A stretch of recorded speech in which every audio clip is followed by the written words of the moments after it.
la force de la solitude. Et dans Genèse au chapitre 2, au verset 18, il est écrit, l'Éternel Dieu dit, « Il n'est pas bon que l'homme soit seul, et je lui ferai une aide semblable à lui. » Il n'est pas bon que l'homme soit seul, et je lui ferai une aide semblable à lui. Alors il y a différents types de solitude. Annabelle me les partageait hier soir. Il y a la solitude créée par Dieu. Il y a la solitude qu'on subit et il y a la solitude qu'on recherche ou qu'on crée. Ces trois types de solitude, on peut les rencontrer. Soit celles qui sont créées par Dieu parce qu'il veut agir et il veut faire quelque chose. Il nous amène comme Moïse, on est là dans le désert et on ne sait pas pourquoi on est dirigé vers la montagne. On est en train de faire paître le troupeau, mais quelque chose nous amène à aller vers la montagne de Dieu. Et là, on fait une rencontre qui change et qui marque notre vie à tout jamais. Le buisson ardent. C'est la solitude voulue par Dieu.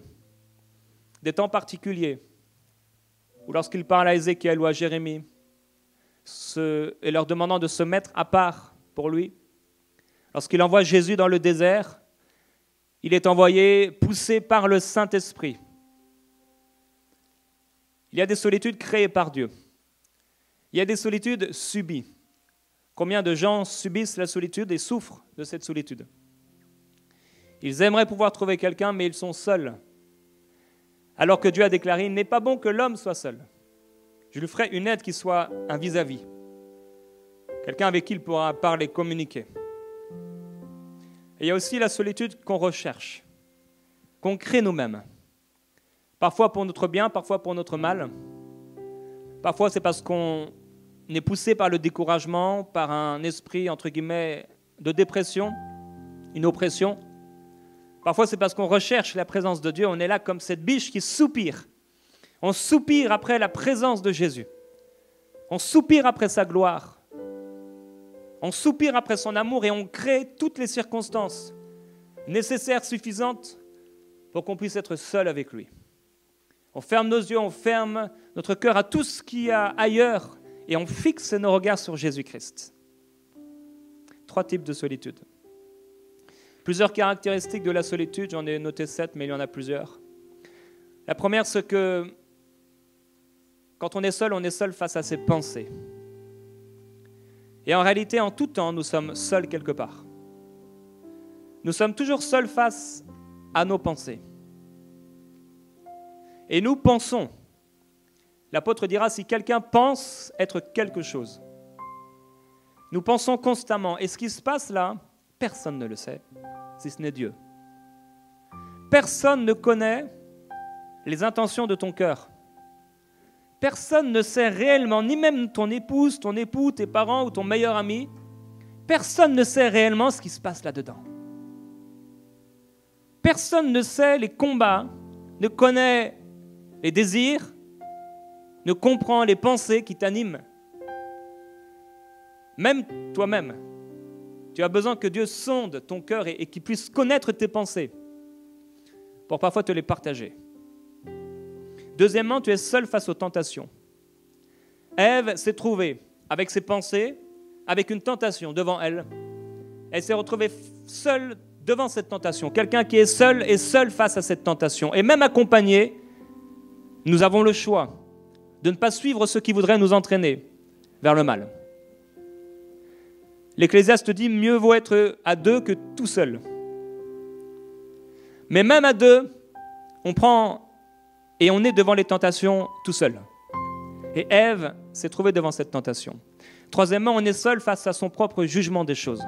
On a nos pensées, on a une tentation, et maintenant, comment on va juger les choses? C'est un jugement intérieur, c'est des pensées intérieures. Jésus dit, si je juge, mon jugement est vrai, parce que je ne suis pas seul. Mais le Père qui m'a envoyé est avec moi. En réalité, si on est avec lui, il est avec nous. Il ne nous délaisse pas, il ne nous abandonne pas. J'ai parlé dernièrement de ce meilleur ami, de cet ami fidèle. Jésus dit, mon jugement, il est vrai. Pourquoi? Parce que je ne suis pas seul. Je ne prends pas mes choix tout seul. Je ne juge pas de mon propre fond, de moi-même, mais je juge en fonction de ce que me dit le Père. Comme l'Esprit qui lui-même ne juge pas de lui-même, mais il exprime simplement ce qui se passe chez le Père, dans le cœur du Père. Quatrièmement, on est seul face à ses décisions. On a nos pensées, on a devant nous des tentations, on peut juger intérieurement de ces choses, mais après on se décide, on formule une décision. La Bible dit que Caïn, parti loin de l'Éternel, il alla séjourner vers le pays de Nod. Il a pris une décision. Il a été tenté, il a chuté, et il a pris une décision. Sa décision, c'était d'aller loin de l'Éternel. Et il y avait certainement, bien sûr, un jugement divin. Mais sa décision, ça a été d'aller loin et d'aller séjourner au pays de Nod, là où Dieu, entre guillemets, n'était pas. On est également seul face à sa conscience. On a donc des pensées, des tentations devant nous, on juge ces choses, soit on se soumet ou pas, en tout cas on prend une décision active. Ensuite, on est seul face à notre conscience. Même dans un lit, je peux penser à quelque chose sans que l'autre ne le sache. Je peux prendre même des décisions dans mon cœur, formuler un jugement, même sur celui qui est assis ou qui est allongé avec moi, cette personne, sans qu'elle ne le sache. Je suis seul face à ma conscience. Je peux cacher mon péché et personne dans la maison ne le sait. Je suis seul face à ma conscience. Seul devant Dieu, face à ma conscience. La Bible dit que le roi Darius, lorsque il a permis, parce qu'il s'est trouvé un peu dans un piège, à ce qu'on jette l'homme de Dieu dans la fosse aux lions, Daniel, il passa toute la nuit à jeun, il ne fit pas venir de concubine auprès de lui et il ne put se livrer au sommeil. Il était perturbé, il était face à sa conscience. Qu'est-ce que j'ai fait? On se retrouve des fois seul, et souvent, même accompagné, seul face à notre conscience. Ensuite, on est seul face à notre péché. Jésus dit, celui qui m'a envoyé est avec moi. Il ne m'a pas laissé seul, parce que je fais toujours ce qui lui est agréable. Je fais ce qui lui est agréable. C'est pourquoi je ne suis pas seul. Pour vaincre la solitude, tu vas faire ce qui est agréable à Dieu. Et devant notre propre péché, on est seul. Il y a comme quelque chose qui nous sépare de Dieu. Dieu dit, ce n'est pas mon bras qui est trop court, mais ce sont vos péchés qui vous ont éloigné de moi. On était dernièrement seul face au jugement. On a eu des pensées, des tentations, on a jugé des choses, pris une décision, notre conscience nous a repris, on a péché. Maintenant, on est seul face au jugement. Dans un lit, l'un sera pris et l'autre sera laissé. Ce n'est pas à l'autre de mesurer ou de me donner une mesure pour ma consécration. Ce n'est pas sa forte consécration ou son manque de consécration qui devra avoir un impact sur moi. Parce que s'il prie beaucoup, peut-être je vais prier beaucoup, mais le jour où il tombera, je tomberai avec lui. Chacun aura à répondre pour lui-même. Après la mort vient le jugement. Et on peut être seul dans ses pensées, seul face à toutes ces choses et faire comme si, et prendre des décisions et pécher, mais on sera seul aussi face à Dieu. Et on ne pourra pas dire, c'est la femme que tu m'as donnée. Paul, il dit que celui qui est marié, maintenant il s'intéresse aux choses du monde, aux moyens de plaire à sa femme. Alors que celle qui est restée, qui est là, qui est veuve, elle s'intéresse à Dieu et à faire plaisir à Dieu.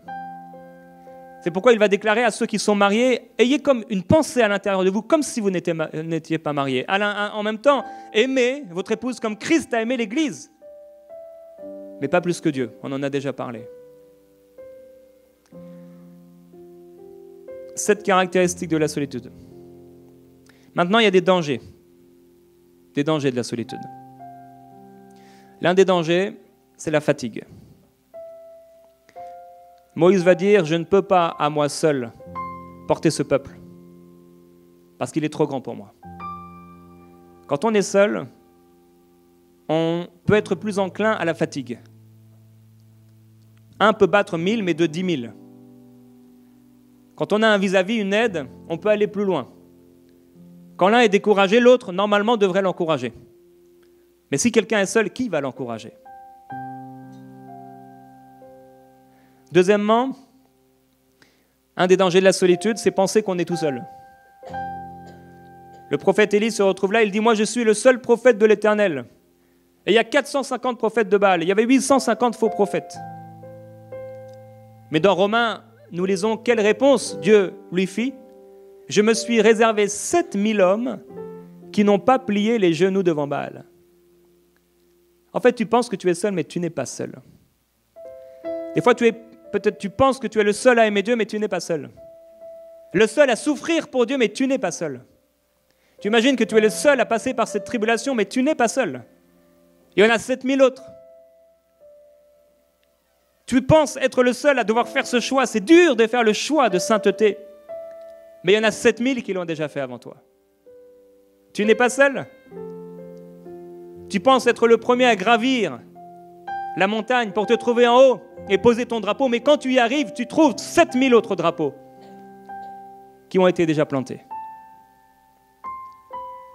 C'est pourquoi il est écrit « Regardons à ceux qui ont été avant nous, cette foule de témoins qui ont marché avec Christ. » Tu n'es pas seul en réalité. Il y a déjà eu quelqu'un avant toi. L'un des dangers, c'est le découragement. Élie se pense être seul, il est seul, il va dans la grotte parce qu'il pense être seul. Mais il y a 7000 autres amis. Il va dans la grotte et là Dieu le trouve. Et il dit encore, je suis resté moi seul, il cherche à m'ôter la vie, il est découragé. Quand tu es seul, tu peux facilement faire face au découragement parce que tu n'as personne pour t'encourager. Tu n'as pas de vis-à-vis. Personne n'est là pour te remonter le moral, te faire sourire, te faire rire et te parler. Jamais seul. Tu n'es jamais seul. Parce que l'ami fidèle est là, bienveillant. Il pense à toi. Jamais seul. C'est pourquoi ne te laisse pas décourager. Mais dans le lieu secret, parle à cet ami fidèle. L'un des dangers, c'est de fuir les gens. Le corps n'est pas formé d'un seul membre ou un seul organe, mais de plusieurs. Et l'un des dangers de la solitude, c'est de fuir les gens. On est seul, et parce qu'on est seul, on commence à entretenir des pensées de solitude, une personnalité solitaire, une façon de penser solitaire, et on fuit les gens. Et c'est pas bon. On pense qu'on est un organe, qu'on n'a pas besoin du corps, alors qu'on a besoin du corps. On est parfois trop orgueilleux pour aller vers l'autre et demander un encouragement. On fuit les gens. L'un des dangers de la solitude, c'est de la fuir. Certaines personnes ne réussissent pas à être seules. Et c'est un danger de fuir cette solitude. Jésus, vers le matin, pendant qu'il faisait encore très sombre, se leva et sortit pour aller dans un lieu désert où il pria. Jésus ne fuyait pas la solitude, il la recherchait. Le troisième type de solitude, celle qu'on crée, qu'on recherche. Jean-Baptiste cherchait cette solitude, c'est pourquoi il est allé dans le désert. Il a grandi dans le désert. Jésus était dans les déserts. Samuel étant dans le temple, il était seul. La lumière de Dieu n'était pas encore éteinte, elle était faible. Il était seul lorsque Dieu l'appela. Samuel, Samuel, Samuel, il était seul. Fuir à la solitude, quelque part, c'est fuir Dieu. Fuir à la solitude, quelque part, c'est fuir des temps de visitation, des temps de révélation, des temps de communion, des temps de partage de son cœur. Un des dangers de la solitude, c'est commencer à devenir déséquilibré par rapport à ses relations. Il est écrit qu'il alla, oui, lorsqu'il faisait très sombre le matin pour aller prier seul, il était là dans le désert, mais il alla ensuite prêcher dans les synagogues, par toute la Galilée et il chassait les démons. Il était équilibré. C'est bien d'être seul. Et il y a une puissance dans la solitude. Mais une fois que tu as rencontré ton ami précieux, il faut aller dans le monde. Un des dangers de la solitude, c'est de devenir déséquilibré. Soit on est tout le temps en recherche de communion parce qu'on refuse d'être seul. Soit on est constamment tout seul, et alors comment on pourrait porter du fruit? Et petit à petit, on peut se refroidir spirituellement. C'est l'un des dangers également de la solitude. Noé se mit à cultiver la terre et il planta une vigne. Il en but le vin et il s'enivra, de sorte qu'il se mit tout nu dans sa tente. Quand tu es seul, et que tu n'as personne pour veiller, tu n'as personne pour prier pour toi, tu peux commencer à te dessécher spirituellement. C'est vrai, l'autre ne doit pas nous imposer ou on ne doit pas forcément suivre, mais l'autre est là pour nous encourager. Et l'un des dangers, c'est que tu commences à te dessécher spirituellement parce que personne n'est là pour t'encourager. Tu es seul, seul face à toi-même, seul dans ta maison et même accompagné dans une solitude spirituelle. Noé se mit à cultiver la terre, il planta une vigne, il but du vin et il se retrouva nu dans sa tente. Il y a des erreurs qu'on commet parce qu'on est seul. On ne veille pas, on ne fait pas attention et on se refroidit spirituellement. L'un des dangers également, c'est le manque de protection. Il y a un roi dont la Bible nous parle dans l'Ancien Testament, il était obèse, c'était le roi de Moab. Et il y a un homme qui est arrivé, là dans sa chambre, ils ont fermé la porte. Et l'homme a planté son épée, au point où elle en est sortie par son dos. Pourquoi? Parce qu'il était seul. C'est dangereux d'être seul. Tu ne peux pas rester seul. Et tu ne dois pas rester seul. Seul dans tes pensées. Imaginez comme Élie que tu es le seul. Que tous les autres ont un problème. Que tous les autres t'en veulent. Et tu es seul dans ta tête. Comme un bûcheron au fond du bois.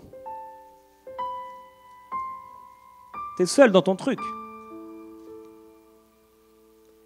Et tu crées en toi une mentalité, une prison intérieure. Et c'est l'un des plus grands dangers de la solitude.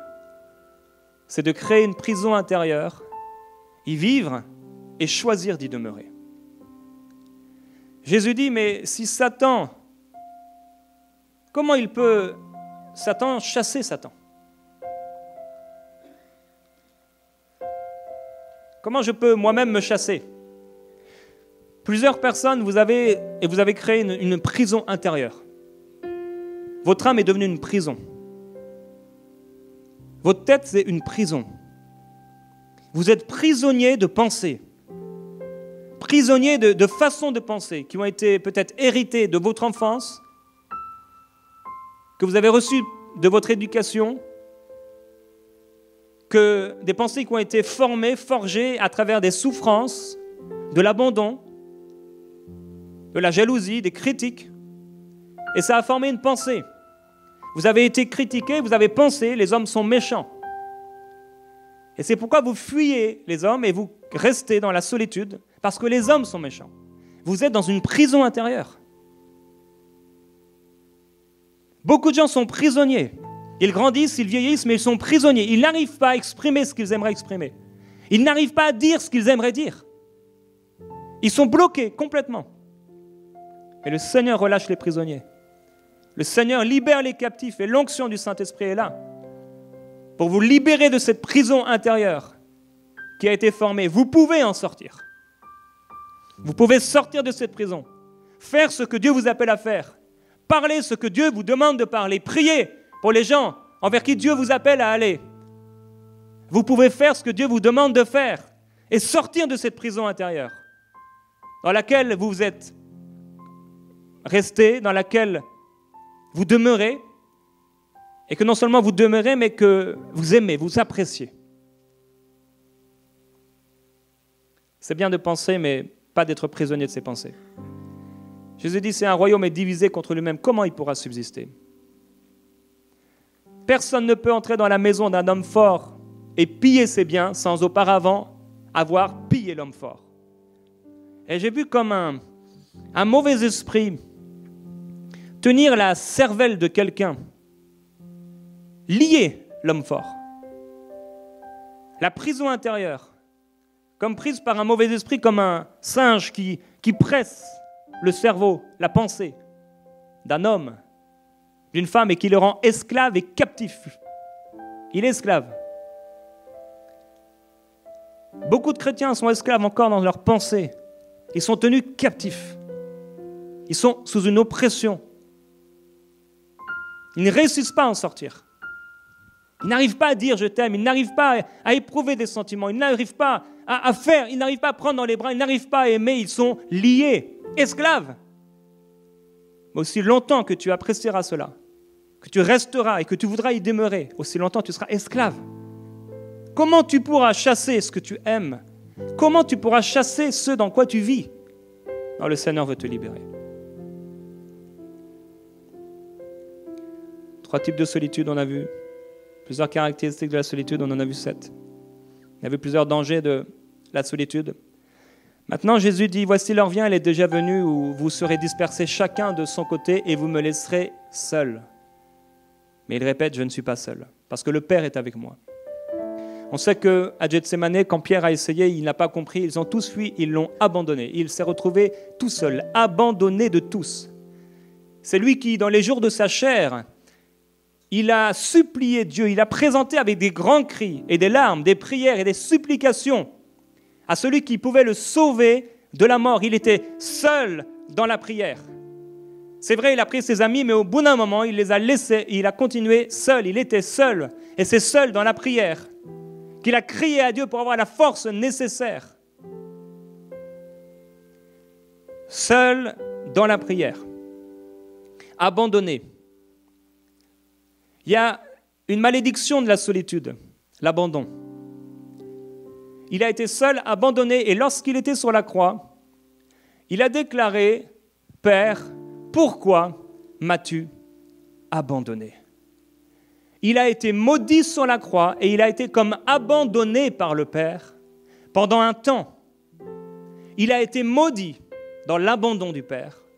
Il a été maudit comme resté solitaire totalement, pour que tu ne sois plus jamais sous cette malédiction de l'abandon, sous cette malédiction de la solitude, sous cette malédiction d'être seul et sans Dieu. Il est avec toi. Cette malédiction de la solitude a été brisée. Et tu n'as plus besoin de rester seul. Non seulement il est avec toi, mais il va te donner là les personnes dont tu as besoin. Il les mettra autour de toi. Parce qu'il a été maudit, abandonné par le Père, pour que jamais tu ne vives l'abandon. Jamais tu ne subisses le rejet. Jamais tu n'aies ces sentiments sataniques d'insécurité, cette malédiction de la solitude. L'apôtre Paul a dit la première fois que j'ai eu à présenter ma défense au tribunal, personne n'est venu m'assister, mais tous m'ont abandonné. Il dit, mais c'est le Seigneur qui m'a assisté et il m'a donné la force d'annoncer le message. Et il n'était pas seul. Il dit, j'ai été délivré de la gueule du lion et le Seigneur continuera à me délivrer. Seul et abandonné, mais en réalité pas seul. Seul et sans personne qui prie pour nous, mais le Seigneur qui nous donne sa force.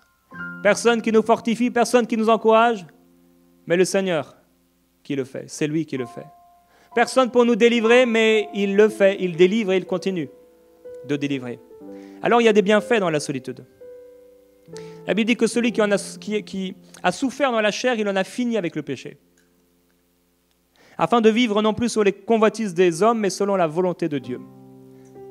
Il y a des gens, ils ont tellement souffert dans la chair par rapport aux persécutions qu'ils ne sont plus enclins à pécher. Ils vivent pour Dieu. Ils ont été fidèles et persévérants et ils vivent pour Dieu. Eh bien, celui qui a souffert dans la solitude, quelque part, il en a fini avec certains péchés. Ce besoin d'être toujours avec quelqu'un, afin de vivre non plus pour les hommes, mais pour Dieu. La solitude, lorsque tu l'acceptes et que tu la comprends, et que dans la solitude, tu t'approches de Dieu, elle crée en toi quelque chose de bon. La solitude, être seul avec Dieu, c'est bon. On doit y passer. On doit passer par là. On doit passer par cette solitude où on est juste seul avec Dieu, sans personne d'autre. On est tout seul. Ces temps tout seuls ne pourront jamais être remplacés par des temps où on est ensemble. C'est vrai que c'est là que Dieu envoie sa bénédiction, quand on est ensemble. Mais lorsqu'on est seul, c'est là que la communion se crée. C'est difficile pour des gens d'adorer Dieu lorsqu'ils sont ensemble parce qu'en fait, tout seuls, ils ne l'adorent pas. Ils ne font rien. Jésus dit, si le grain de blé ne tombe en terre et ne meurt, il reste seul. Mais s'il meurt, il porte beaucoup de fruits. La solitude, elle est bonne pendant un temps. Mais au bout d'un moment, Dieu ne veut plus que tu restes seul, mais que tu portes du fruit, que tu sois une bénédiction. Il y a des bienfaits à la solitude. Jonas s'est retrouvé seul dans le ventre de son grand poisson. Et là, il était seul face à son péché, seul face à sa conscience. Il n'y avait personne. Il était seul, seul dans le noir. Et cette solitude, elle était bonne. Il fallait qu'il passe par là à cause de son cœur. Ce n'était pas le choix premier de Dieu. Mais parce qu'il avait péché, il s'est retrouvé tout seul. Plus d'amis, plus personne. Plus de famille. Il était seul avec Dieu et il ne pouvait pas fuir. Quand j'étais enfant, adolescent, nous on habitait à peut-être 20 minutes de là où j'allais au collège puis au lycée. Et souvent j'étais seul. Il y avait mon frère, ma soeur, mais chacun avait ses activités. Et c'est dans ces temps seuls où je lisais la Bible. C'est dans ces temps seuls où je priais. C'était des temps importants, cette solitude. Aujourd'hui, c'est de plus en plus difficile d'être seul. Puisque, comme je l'ai déjà dit, tu vas aux toilettes avec tes 5000 fans de Facebook. Avant, aux toilettes, tu étais seul. Tu étais seul avec Dieu, mais maintenant, vous êtes 5000. Dans la voiture, tu étais seul. Mais maintenant, il y a toujours des gens. Et si tu ne veilles pas et que tu n'as pas la sagesse de faire certaines choses, tu ne seras jamais seul. À 8h01, notification Facebook. 8h02, notification Instagram. 8h03, quelqu'un a aimé ta photo. Pourquoi tu veux savoir si quelqu'un a aimé ta photo? 8h04, quelqu'un a réagi à ton commentaire. Comment tu pourras trouver la force de la solitude et la puissance qui est renfermée dans la solitude, dans le fait d'être seul avec Dieu? Comment l'huile pourra être répandue sur toi? Comment elle pourra couler sur toi quand tu ne réussis pas à être seul?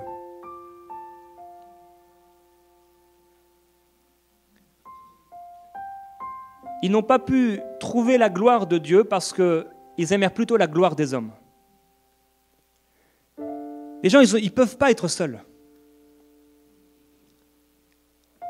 Et c'est devenu un très grand danger. On se réveille et on a besoin de savoir que quelqu'un a dit quelque chose à notre sujet. On a besoin de savoir que quelqu'un nous a écrit un mail, un texto, un WhatsApp. On a besoin de voir ce que les amis ont partagé. Et on n'est plus seul avec Dieu. Ça a l'air de rien. Mais sur 1 an, 2 ans, 5 ans, 10 ans, 20 ans, on n'est plus jamais seul avec Dieu. Ça devient une tragédie spirituelle. Imaginez Jean-Baptiste dans le désert avec son iPhone. Imaginez l'apôtre Jean sur l'île de Patmos. Il commence à entendre la voix, à voir la gloire de Dieu. La voix qui lui dit « monte plus haut » et pendant qu'il monte plus haut, titin.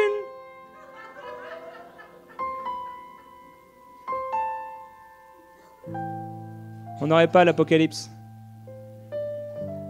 On ne saurait pas la Nouvelle Jérusalem, l'agneau immolé.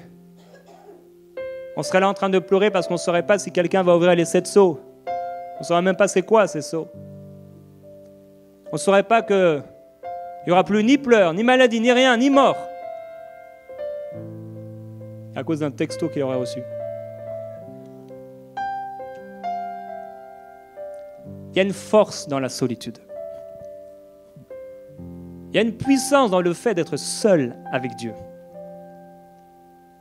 En réalité, en ce moment, chacun d'entre nous, on est seul. En ce moment même. Gwen, il est seul au piano. Il est tout seul. Je n'ai pas regardé une seule fois depuis que j'ai commencé à prêcher.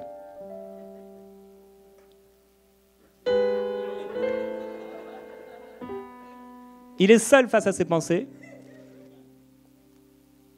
Chacun d'entre nous, on est seul. On reçoit la parole différemment, en fonction de ce qui se passe là-dedans, en fonction de notre cœur, en fait. La solitude, elle est bonne. Il ne faut pas la fuir. Quand les gens ont commencé à voir les miracles que Jésus faisait, ils ont dit, c'est le roi. Et on va faire de lui un roi. La Bible dit que Jésus, sachant qu'ils allaient l'enlever pour le faire roi, se retira de nouveau sur la montagne, lui seul. Il fuyait les foules, mais parfois il était dans les foules. Quand il eut renvoyé la foule un jour, il monta sur la montagne pour prier à l'écart, et comme le soir était venu, il était là, seul. En parlant avec quelqu'un la semaine dernière, je parlais de la conférence dans laquelle j'avais été. Et en parlant avec cette sœur, j'ai réalisé qu'en fait, une des choses que j'aime quand je suis à l'étranger, quand je suis à l'hôtel, c'est que je suis seul.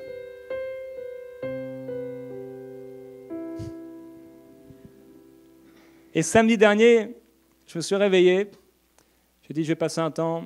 J'étais à Paris, en région parisienne.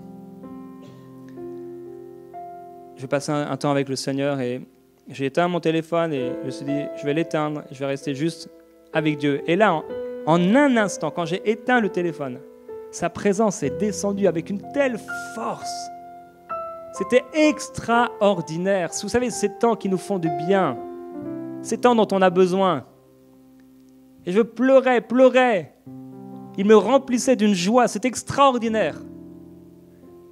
J'étais dans la ville où on a commencé Enseigne-moi avec Michael, Annabelle et les autres. Une petite ville, lieu saint. Et je me retrouvais exactement 14 ans plus tard que le jour où le site est sorti, enseigne-moi.com. À 2 jours près. J'étais jamais allé depuis. Et là, j'ai vu sa fidélité. Il était là avec un tel amour, c'était extraordinaire. Tellement merveilleux. Jésus étant parti de là, il s'en alla dans le territoire de Tyr et de Sidon. Il entra dans une maison, désirant que personne ne le sût, mais il ne put rester caché.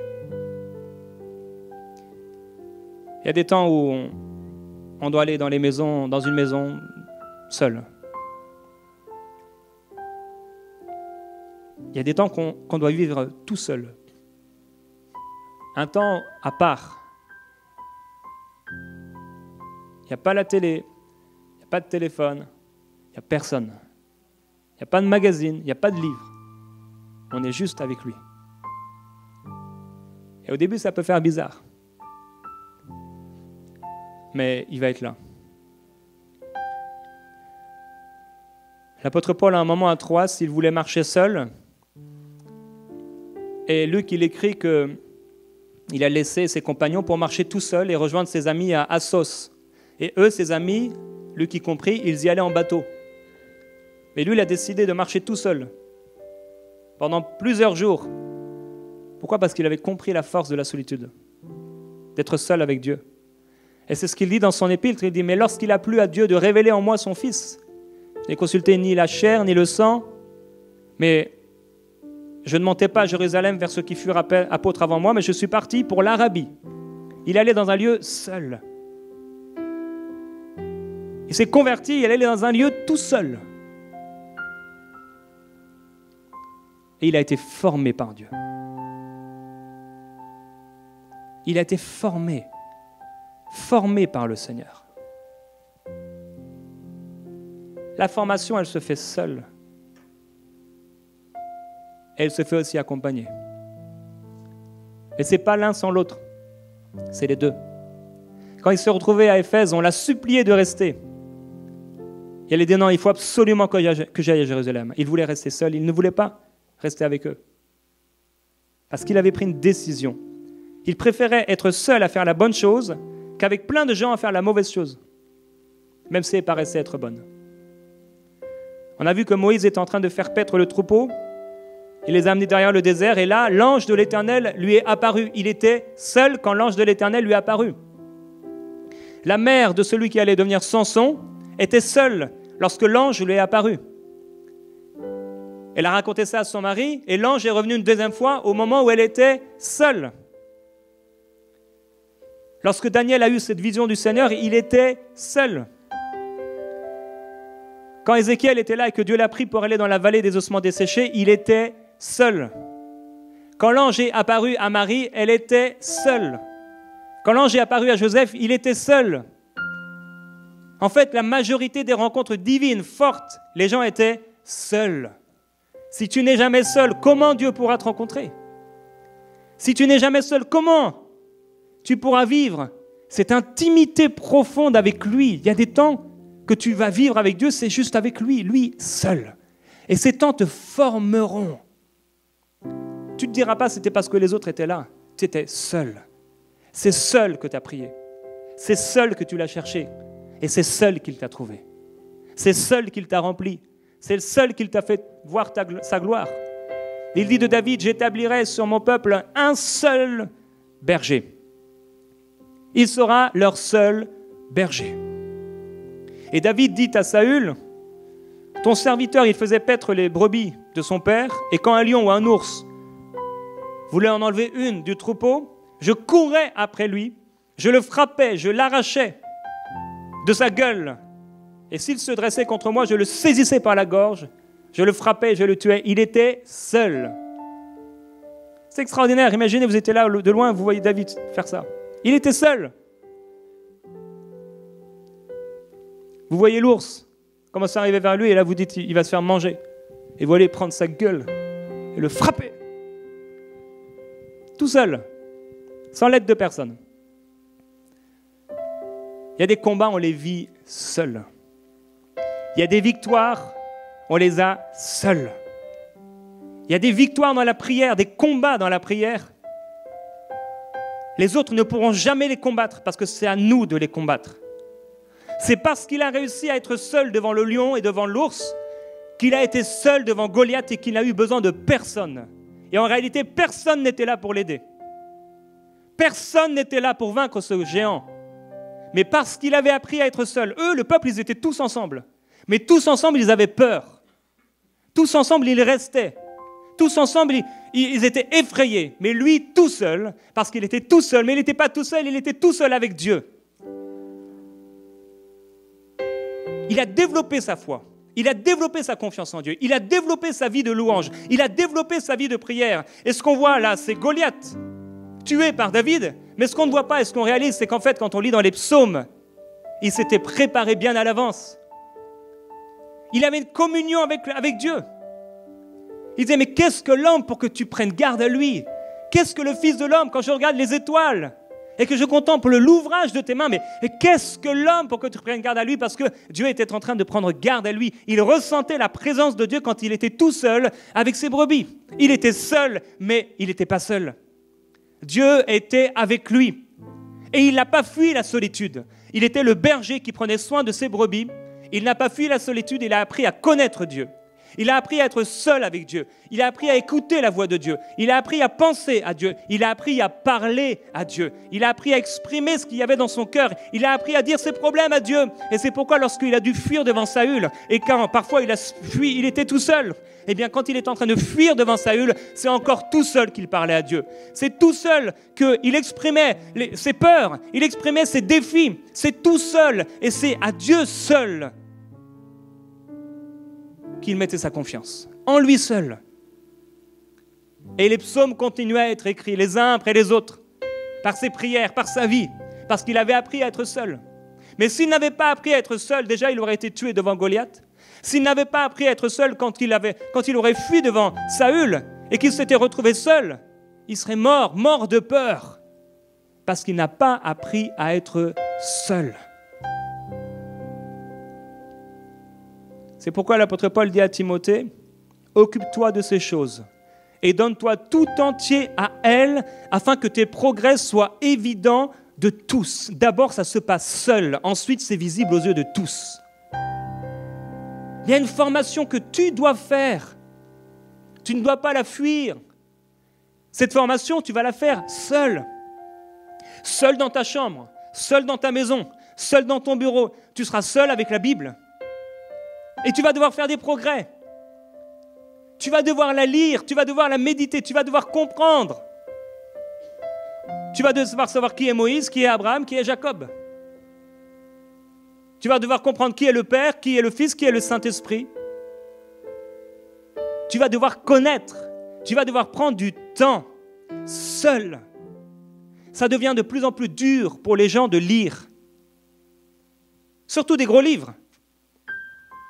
Parce que tout ce qui est fait dans la communication est maintenant rapide. En une phrase, tu dois voir ton truc. Et les gens se nourrissent à coups de phrases et de slogans. Mais ça ne nourrit pas vraiment. Ça donne une émotion, ça donne une pensée, peut-être. Mais si tu ne la médites pas, ça ne fait rien de plus. Ça te donne une petite excitation pour un temps. Tu vas devoir prendre du temps. Il dit, veille sur toi-même et sur ton enseignement, mais il de la persévérance, parce qu'en agissant ainsi, tu te sauveras et toi-même et ceux qui t'écoutent. Toute parole de Dieu est utile. Elle est utile. J'aime tellement ce passage dans Timothée. Ici, il y a plusieurs personnes, vous préparez au ministère et vous ne pourrez pas faire autrement. Il n'y aura pas un autre endroit que de méditer la parole. Une autre formation. Il dit, depuis ton enfance, tu connais les écrits sacrés, ils peuvent te donner la sagesse en vue du salut par la foi en Jésus-Christ. Comment je sais que c'est à cette page-là? Dans ce verset-là? Parce que j'ai lu, et j'ai relu, et j'ai relu, et ce verset m'a nourri. Et je l'ai même entouré en rouge. Pas avec une règle comme Gwen, mais je l'ai entouré quand même. Il ne peut pas parler. Toute écriture est inspirée de Dieu, est utile pour enseigner, pour convaincre, pour redresser, pour éduquer dans la justice, afin que l'homme de Dieu soit adapté et préparé à toute œuvre bonne. Ce verset, il est entouré depuis plus de 10 ans, parce que je me souviens que l'un de mes premiers pasteurs, pasteur Philippe Bach, il nous avait enseigné ce verset, et ça m'avait nourri. J'étais un jeune homme qui se préparait au ministère, et ce verset m'a nourri. L'écriture est inspirée de Dieu. Non seulement l'écriture, mais toute écriture. Oh, toute la parole de Dieu est bonne. Je dois lire toute la parole de Dieu, même le Cantique des Cantiques. Même le livre d'Osée. Quel puissant livre! Je l'ai lu alors que j'étais seul à Lieu Saint. J'ai été nourri. Habakkuk, Malachie et les autres. Seul. Jacob se leva la même nuit, il prit ses 2 femmes, ses 2 servantes et ses 11 enfants. Il les prit, il leur fit passer le torrent et le fit passer à tout ce qui lui appartenait. Jacob resta seul. C'est alors qu'un homme lutta avec lui jusqu'au lever de l'aurore. Il lutta seul avec Dieu. Il a fait passer tout le monde devant et lui, il est resté seul. Il a fait le choix. Cette solitude qu'on recherche pour être seul. Et là, alors qu'il était seul, il n'y avait plus personne. Il était seul. Et dans cette solitude, c'est là que Dieu est venu le trouver. Il a combattu dans la prière, seul, pour celui qu'il allait devenir. Dieu va changer ton nom quand tu es seul avec lui. Il te remplira quand tu seras seul avec lui. Il te donnera une huile quand tu seras seul avec lui. Et bien sûr, tu iras à l'église. Tu es à l'église. Bien sûr, tu iras avec les frères parce que c'est là que Dieu envoie sa bénédiction. Mais tu seras aussi seul. Ce ne sera pas les autres qui vont nourrir seulement ta foi. Tu vas la nourrir toi-même. C'est pour ça qu'il y ait 1, 1000 ou personne autour de toi, tu nourriras toujours ta foi. Si personne ne prie dans la maison, toi tu vas prier. Si personne ne jeûne, tu vas jeûner. Si personne ne cherche le Seigneur, tu vas chercher le Seigneur. Parce qu'en réalité, tu es seul face à tes pensées, tes décisions, tes choix, tes actes, ton péché, ta conscience devant Dieu. Tu es seul et tu seras seul. Nus, nous sommes nés et nus, nous partirons. Ce n'est pas les autres qui doivent déterminer ma passion, mon caractère, ma personnalité. Je veux que ce soit lui. Je veux le poursuivre et le rechercher et être fou pour lui. Fou comme Jéhu, on le reconnaissait à la façon dont il conduisait ses chevaux. De loin, on savait que c'était lui parce qu'il était fou, il conduisait n'importe comment. N'importe comment, mais je vous assure, il savait où il allait. Il a détruit toute la famille d'Akab, tous ces prophètes, ces faux prophètes. Il les a détruits les uns après les autres. Il a dit au fils de Récab, tu vas voir quel est mon amour pour l'Éternel, quelle est ma ferveur, ma passion pour l'Éternel. Et il les a tous exterminés les uns après les autres avec sagesse, rigueur, persévérance, avec audace. Il était fort.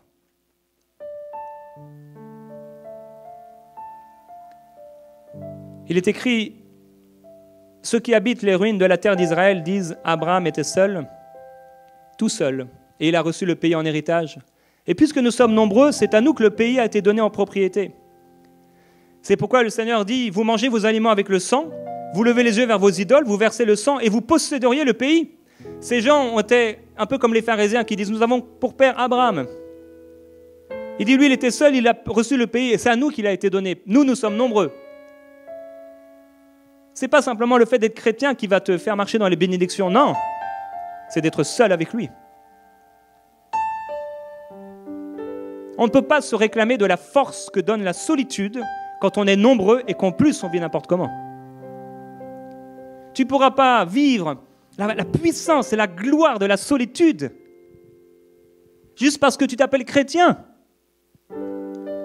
parce qu'on t'a baptisé dans de l'eau, ou même parce que tu prends la Sainte Seine. Parce que tu pourras faire tout un tas de choses extérieurement pendant que ton cœur en reste éloigné.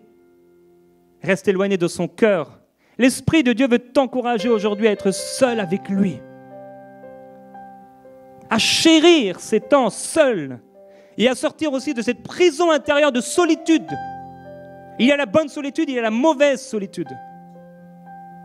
Cette solitude où on fuit les gens, et ça, cet ennemi aujourd'hui doit mourir. Cette décision que tu as prise doit mourir. Cette façon de voir les gens, elle doit mourir. L'homme fort, il avait appris à être seul, Abraham. Quand Dieu lui a dit, quitte ton pays, ta patrie, ta famille, et va dans le pays que je te montrerai. Ça me rappelle quand Dieu nous a parlé pour enseigner-moi, qu'on allait en région parisienne. On était accompagnés, mais quelque part, on était seuls. Et c'était bon. Ça a fait du bien. Et Dieu lui a dit, je ferai de toi une grande nation. Et il partait sans savoir où il allait. Même seul, tu peux avoir une descendance et remporter des victoires. Parce que les enfants de la délaissée seront plus nombreux que celle qui est mariée. Pour terminer, je vais vous parler des victoires solitaires. Dieu dit, j'ai cherché, je n'ai trouvé personne qui intercède. J'ai été étonné. Alors avec mon propre bras, il m'est venu en aide et ma justice a été mon soutien. Il dit, j'ai été le seul à fouler la cuvée. J'ai regardé partout, personne pour m'aider, je me suis étonné. N'y a-t-il donc personne pour me prêter main forte? Mais mon bras m'a sauvé et mon indignation a été mon soutien. Voici ce que déclare l'Éternel, ton libérateur, celui qui t'a formé dès le sein maternel. Oui, c'est moi qui fais toutes choses. Moi seul, j'ai déployé le ciel, j'ai étendu la terre sans aucune aide. Je vais terminer avec ces quelques personnes, ces héros de la foi. La Bible parle dans Hébreux chapitre 11 de ces héros de la foi dont la plupart étaient seuls. Abraham était seul. Noé était seul. Ils étaient seuls. Moïse, il a été déposé dans le lit de la rivière, il était seul. C'est seul qu'il se retrouvait dans le palais du roi à prendre une décision. C'est seul que Dieu l'a trouvé derrière le buisson. Il était seul. Barak, il poursuivait Sisera. Sisera, c'était un ennemi, il s'est retrouvé devant la tente d'une femme, Jaël. Elle l'a fait entrer dans sa tente, comme pour le cacher. La Bible dit, Jaël saisit un pieu de la tente, prit en main le marteau, s'approcha de lui doucement et lui enfonça dans la tempe le pieu qui pénétra en terre. Il était profondément endormi, accablé de fatigue et il mourut. Le pays fut en repos pendant 40 ans. L'audace de cette femme. Elle a pris le pieu, le marteau, et l'a enfoncé dans la tempe de cet homme et le pays a été tranquille pendant 40 ans. J'aimerais te dire qu'il y a un ennemi à abattre. Cet ennemi dans ta vie qui t'empêche d'être avec lui. Toujours vouloir être avec des gens, c'est un ennemi à abattre. Tu dois prendre le pieu, le marteau, et lui écraser, lui éclater la tempe jusqu'au sol pour que tu sois libre dans tes pensées, pour que tu sois tranquille dans ta tête, dans ton cœur. Ne plus jamais être esclave d'une façon de penser, de forteresse dans ta tête. En réalité, tu es libre. En réalité, tu es guéri. En réalité, tu n'es jamais seul. Tu es libre dans tes pensées, libre de faire tout ce que Dieu t'a appelé à faire. Ni ton éducation, ni tes parents, ni personne. Ni les blessures, ni les souffrances, ni les viols, ni les abus n'ont de pouvoir sur toi. Tu as été affranchi pour la liberté. Et comme Yaël, même une femme, tu peux être libre, utilisé par Dieu. Gédéon. La Bible déclare, l'Esprit de l'Éternel s'empara de Gédéon, qui se mit à sonner du cor. Il arriva au Jourdain et il le passa, lui et les 300 hommes qui étaient avec lui, fatigués, mais poursuivant toujours. Quand l'Esprit de l'Éternel commence à se saisir de toi, tu deviens une autre personne. Quand tu ne fuis pas le lieu secret, même si ta tête te dit, tu ne ressens rien, même si ta tête, quel que soit ce que te dit cet homme qui veut lier l'homme fort que tu es, mais que tu persévères à prier, que tu persévères à jeûner, à chercher sa face par amour pour lui, parce que tu l'aimes, tu vas développer quelque chose de puissant qui fait que lorsque tu seras marié, ce ne sera pas ton mari, ton épouse qui pourra t'empêcher de continuer à faire ce que tu as toujours fait. On m'a parlé d'un homme dernièrement, quand il s'est marié, il a dit à son épouse, il l'a prévenu, il dit, moi je ne mange jamais du lundi au vendredi, je ne mange que le week-end. Je n'avais jamais entendu ça. Il a fait ça toute sa vie. Il s'est marié, je crois, on me corrigera, Jannick écoute, je crois à 30 ans, et jusqu'à 70 ou 80 ans, jusqu'à sa mort, il a fait ça. Que ceux qui sont mariés soient comme s'ils n'étaient pas mariés. Ça ne veut pas dire qu'on ne s'en occupe pas. Ça veut dire qu'on est d'abord marié à Christ. C'est lui qu'on poursuit. Alors on attend peut-être que l'autre aille dormir et il faut qu'on aille prier. C'est peut-être l'heure de manger, mais il faut qu'on aille prier. Peut-être que tout le monde dort, mais il faut qu'on médite. Il faut qu'on le cherche, il faut qu'on lui parle, il faut qu'on l'adore, il faut qu'on soit rempli par lui. Et quand on est dans le monde et qu'on marche dans la rue, on a déjà passé du temps avec lui, on est préparé, on est déjà rempli. On a été dans le désert et on sort du désert et on en sort revêtu de force, revêtu de puissance et l'Esprit de l'Éternel commence à s'emparer de nous parce qu'il est venu quand on était seul. Il nous a appelés quand on était seuls. Il nous a formés dans le sein de notre mère. On était seuls. Il nous avait déjà préparés. Il nous avait déjà choisis. Il nous avait déjà établis prophètes de l'Éternel. On était seuls. Mais il avait déjà parlé à notre sujet. Seul. Seul, mais jamais seul. Seul avec lui. C'était la même chose de Jephthé. Il était seul. Et la Bible déclare, l'esprit de l'Éternel fut sur Jephthé. Il traversa Galade et Manassé, il passa à Mitzpé de Galade, et de Mitzpé de Galade, il marcha contre les fils d'Amnon. Oh, quand l'esprit de l'Éternel commence à te prendre, à te saisir, tu vas de lieu en lieu, et l'esprit de l'Éternel est sur toi, mais tu te retrouves à Galade, et là, tu passes encore du temps avec lui seul. Tu en es rempli, il t'amène à Manassé. Et à Mitzpé de Galade, là, tu passes encore du temps avec lui. Et ensuite, il t'amène à marcher contre les fils d'Amon.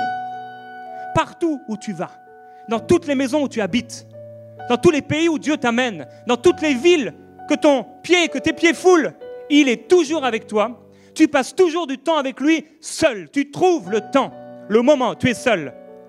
Et des fois peut-être entouré d'une foule, mais tu es seul dans tes pensées, tu lui parles.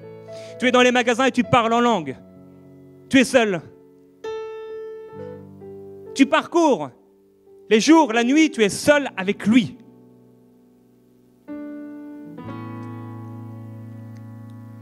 La femme enfanta un fils et lui donna le nom de Samson.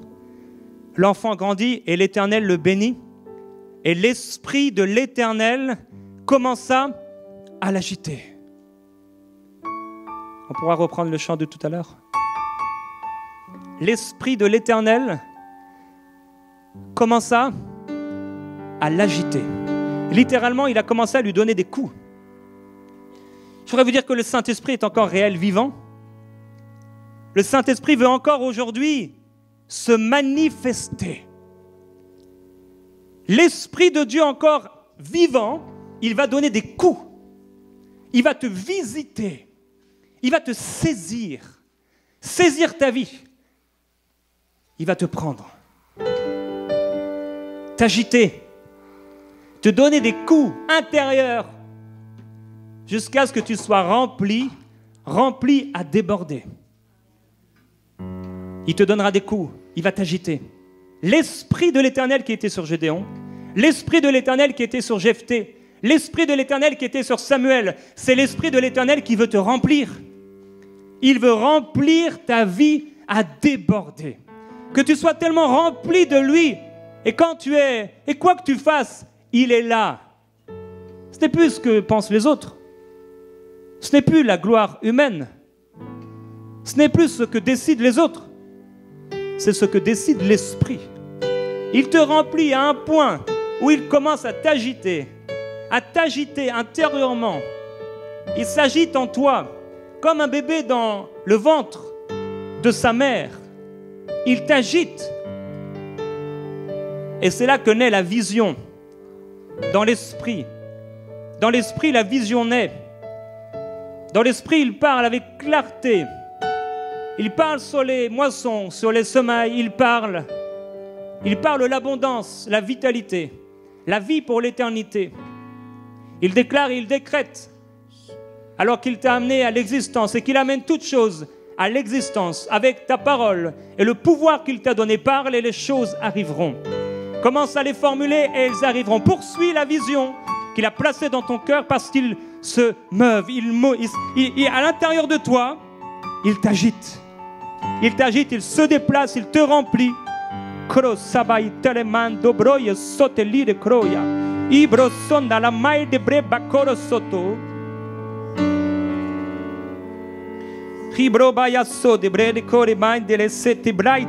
Ribro maite breta lite lia maite broro coria sotto broi andara maite. Ribro plite lide lobra. Lucro stolo maite baratoro brandalito. Ai Cristo lo moia sota. Où sont les gens qui prient? Où sont les gens qui prient, Seigneur? Je veux être l'homme qui prie. Je veux répondre à ton cri, être la sentinelle. Je ne veux pas fuir la solitude, au contraire. Je veux être seul avec toi. Seul avec toi dans le lieu secret. Jusqu'à ce que ma prière en langue soit changée, jusqu'à ce que ma prière en langue soit forte, jusqu'à ce que ma prière en langue soit transformée, jusqu'à ce que ma prière en langue fasse ressortir une ferveur, une puissance à cause de ta gloire.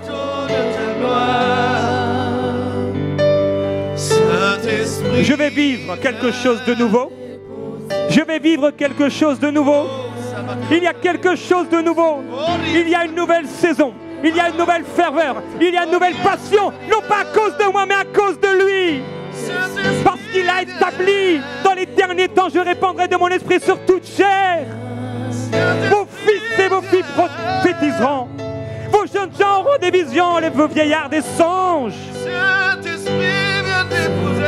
Qui ira dans le lieu secret que j'ai préparé pour ceux qui m'aiment?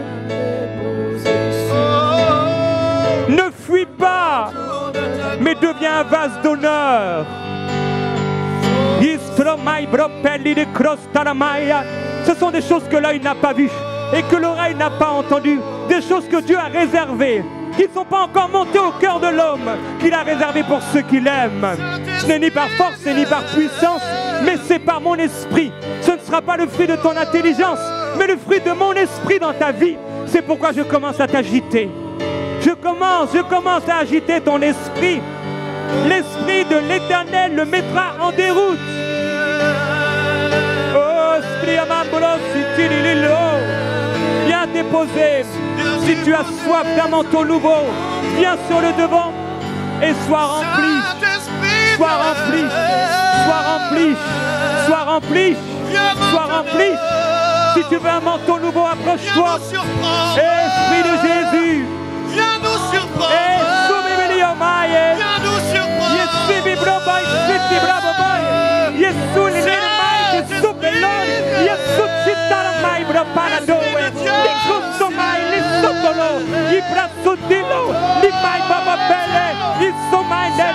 Oh, ce n'est pas parce que tu es femme. Ce n'est pas parce que tu es femme. Yes, my bella standa dololo. I gripa sobe. I brositi brava boye. Saint-Esprit, viens maintenant. Nous voulons plus de toi.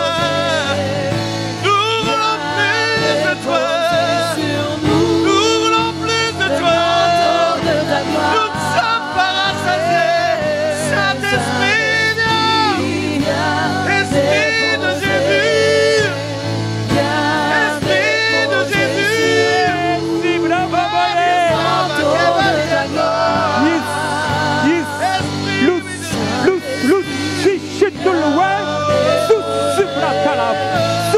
boye.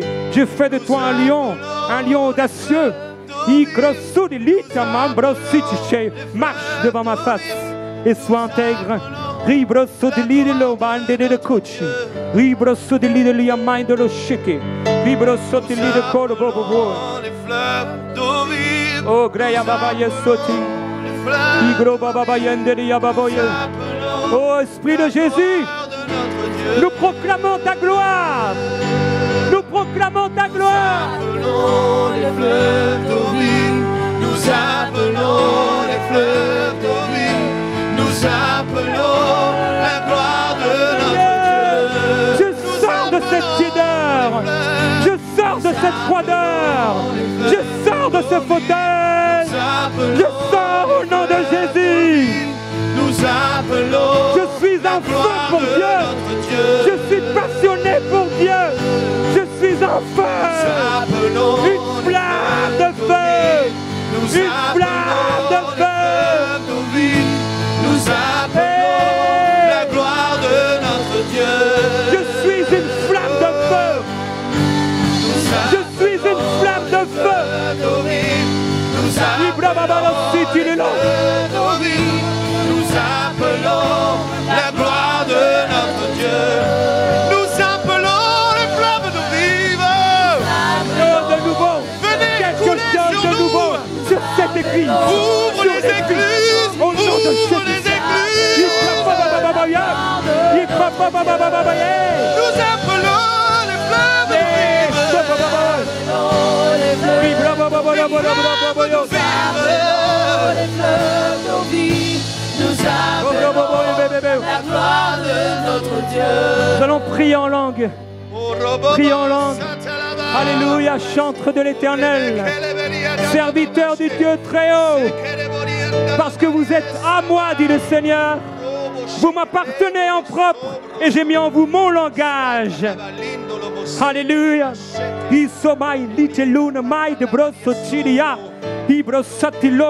Nous voulons la Pentecôte et nous l'avons si souvent mis de côté. Mais la gloire de la seconde maison sera plus grande. Oh, à celui qui n'a pas refusé son dos, à ceux qui allaient lui faire du mal, nous ne refusons pas d'ouvrir notre cœur à celui qui veut s'y former.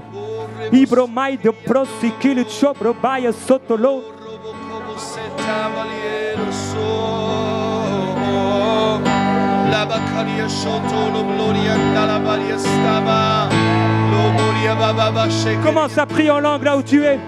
Commence à percer, à faire une brèche. Fais une brèche. Fais une brèche. Tu vas chercher au plus profond de tes entrailles.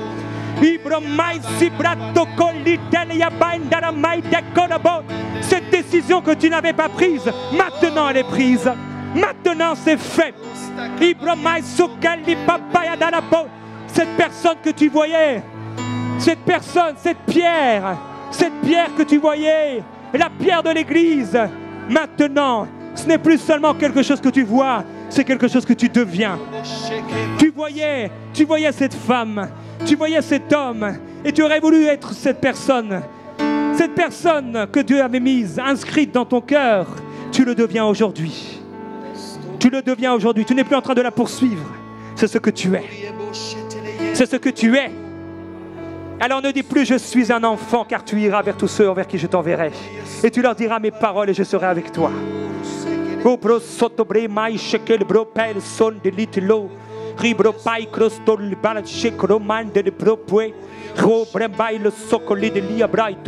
Et tu n'auras plus peur.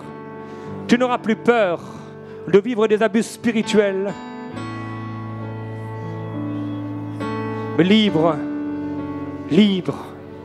au nom de Jésus-Christ. Au nom de Jésus-Christ. Alléluia. Mon frère, ma soeur, je ne sais pas d'où vous êtes et d'où vous venez. Mais le Seigneur vous libère de tout cela. Créant devant vous un chemin nouveau de paix et de liberté, de joie. Plus manipulé, plus d'abus, plus de peur. Parce qu'il est votre berger. Votre berger. Alléluia. Plus de peur. Plus à calculer, plus à raisonner, plus à tout étudier. Mais c'est lui qui vous enseigne toutes choses.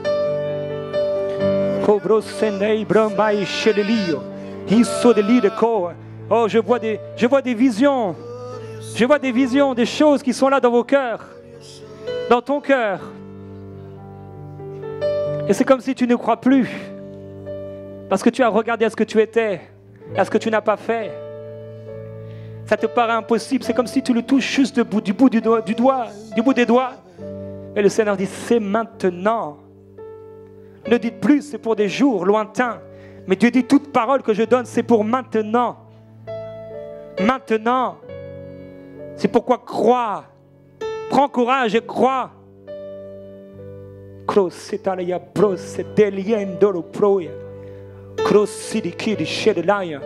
Tu es libéré. Toi qui étais captif. Les personnes dont j'ai parlé qui êtes prisonniers, prisonnières dans vos têtes, dans vos pensées. Mettez votre main sur votre tête. Maintenant, et prenez la décision de ne plus être lié. Refusez maintenant cet esprit qui vous contrôlait, qui vous dominait. Cet esprit qui vous amenait dans le découragement. Peut-être vous êtes seul, mais vous n'êtes pas seul. Il vous a menti. Cet esprit vous a menti. Vous n'êtes pas esclave, mais vous êtes libre. Libre dans vos pensées. Et maintenant, je prends autorité contre tout esprit qui a lié ces personnes. Maintenant, ces personnes qui ont les mains sur la tête maintenant et qui sont liées, elles sont libérées maintenant. J'ordonne à ces esprits impurs de quitter les corps maintenant, de quitter ces pensées. Et je déclare la défaite du diable au nom de Jésus. Une liberté totale à partir d'aujourd'hui. Tu vas pouvoir penser avec aisance, liberté, abondance. Tu vas pouvoir exprimer les pensées de ton cœur. Pouvoir dire je t'aime quand tu veux dire je t'aime. Prendre dans les bras quand tu veux dire, quand tu veux prendre dans les bras. Partager ton cœur quand tu dois partager ton cœur. Conseiller quand tu dois conseiller. Encourager quand tu dois encourager. Plus rien ne t'arrêtera. Et les ennemis que tu vois devant toi, tu ne les verras plus jamais. Alléluia. Alléluia. Alléluia. Alléluia. Alléluia. Alléluia. Alléluia. Alléluia. Alléluia. Alléluia. Oh, si l'homme a été ici, oh, Sinaï, brossété, un éclat qui ne cesse de grandir, qui ne cesse de grandir, une gloire qui ne cesse de grandir sur ta vie, sur ta vie. Tu n'es pas l'homme d'un moment. Je t'établis. Je t'établis. Ukrostoba brochedeli le man de propikilio. Risodli de chetli le corps, le man de lusu. Risodli de chetli le man de luco. Il y a une profusion de fruits qui va sortir de cette maison, de visions. Les choses étaient bien placées, bien construites, mais il va y avoir tellement de projets qui vont sortir de cette maison. Ce sera comme un arbre qui ne cesse de porter du fruit. Et ce sera des fruits différents, de tailles différentes, de goûts différents.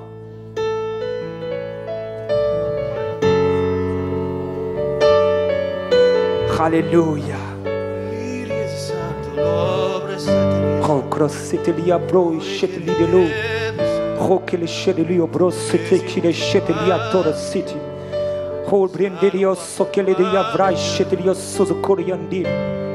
Alléluia. Oui, Seigneur, je veux, Seigneur, vivre dans cette gloire. Je veux demeurer dans ta présence.